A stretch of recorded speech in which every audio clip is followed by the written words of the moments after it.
नमस्कार मित्रांनो, इन्व्हेस्टमेंट माहिती यूट्यूब चॅनलवर तुमच्या सगळ्यांचे स्वागत आहे. तर मित्रांनो, आजच्या व्हिडिओमध्ये आपण मल्टिपल शेअरच्या लेटेस्ट अपडेट आणि लेटेस्ट न्यूजबद्दल बोलणार आहोत. तर चला व्हिडिओ स्टार्ट करूया. तर सगळ्यात पहिले बोलूया KPI ग्रीन एनर्जी लिमिटेडबद्दल.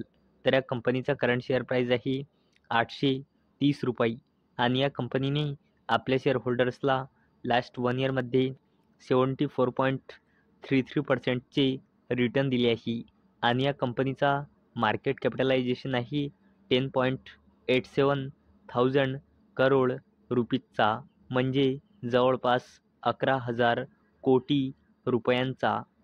तर मित्रांनो, KPI ग्रीन एनर्जी लिमिटेडने 1:2च्या रेशोमध्ये बोनस शेअर अनाऊन्स केला आहे आणि याला देण्यासाठी या कंपनीने रेकॉर्ड डेट आणि एक्झिट डेट ठेवली आहे 2 जानेवारी 2025. तर मित्रांनो, 1:2च्या रेशोमध्ये बोनस शेअर म्हणजे 2 शेअरवर 1 बोनस शेअर मिळेल, म्हणजे 2 शेअरचे 3 शेअर होऊन जाईल. आणि मित्रांनो, KPI ग्रीन एनर्जी लिमिटेडचा बोनस शेअरचा बेनिफिट घेण्यासाठी KPI ग्रीन एनर्जी लिमिटेडचे शेअर 2 जानेवारी किंवा त्याच्या पहिले परचेज करावे लागेल. त्यांनाच KPI ग्रीन एनर्जी लिमिटेडच्या बोनस शेअरचा बेनिफिट मिळेल. चला आता बोलूया सुझलॉन एनर्जी लिमिटेडबद्दल.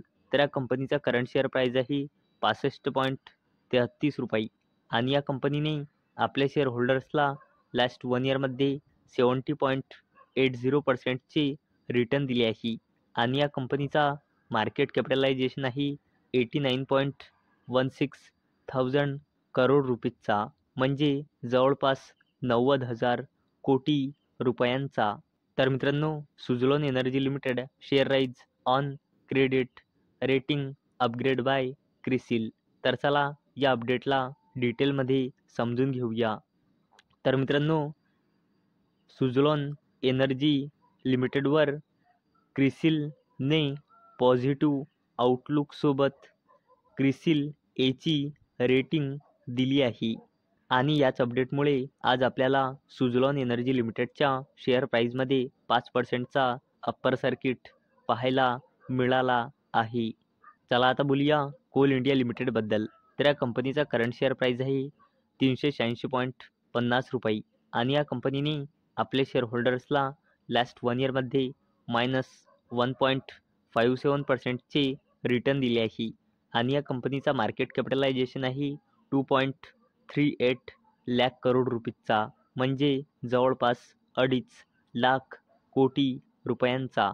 तर मित्रांनो, Coal India's production grows 2.2% to 543.4 million tons in 9MFY25. तर चला या अपडेटला डिटेलमध्ये समजून घेऊया. तर मित्रांनो, कोल इंडिया लिमिटेडचा मागल्या फायनान्शियल इयरमध्ये प्रोडक्शन होतं 531.9 मिलियन टन्स, जे इयर ऑन इयर बेसिसवर 2.2%ने ग्रो होऊन आले आहे 543.4 million tonnes during first 9 month current financial इयरमध्ये. या आयशर मोटर्स लिमिटेडबद्दल. तर या कंपनीचा करंट शेअर प्राईज आहे 4,867.25 रुपये आणि या कंपनीने आपल्या शेअर होल्डर्सला लास्ट 1 इयरमध्ये 25.04%चे रिटर्न दिले आहे आणि या कंपनीचा मार्केट कॅपिटलायझेशन आहे 1.34 लाख करोड रुपीजचा, म्हणजे जवळपास 1.5 लाख कोटी रुपयांचा. मित्रांनो, Eicher motors limited gains after commercial vehicle sales climb 4% year on year basis in December. तर मित्रांनो, आज आयशर मोटर्स लिमिटेडने आपल्या डिसेंबर 2024च्या सेल्स आकडे डिस्क्लोज केले आहे. तर मित्रांनो, आयशर मोटर्स लिमिटेडचा कमर्शियल व्हेकलचा सेल्स इयर ऑन इयर बेसिसवर 4%ने इन्क्रीज झाला आहे डिसेंबर 2024 मध्ये. चला आता बोलूया NMDC लिमिटेडबद्दल. तर या कंपनीचा करंट शेअर प्राईज आहे 66.09 रुपये आणि या कंपनीने आपल्या शेअर होल्डर्सला लास्ट 1 इयरमध्ये -8.94%चे रिटर्न दिले आहे आणि या कंपनीचा मार्केट कॅपिटलायझेशन आहे 19.34 थाउजंड करोड रुपीजचा, म्हणजे जवळपास 20,000 करोड रुपयांचा. तर मित्रांनो, NMDC limited iron ore production up 5.1% in December, sales decline 6.7%. तर चला या अपडेटला डिटेलमध्ये समजून घेऊया. तर मित्रांनो, NMDC लिमिटेडने आपल्या डिसेंबर 2024चा बिझनेस अपडेट डिस्क्लोज केला आहे.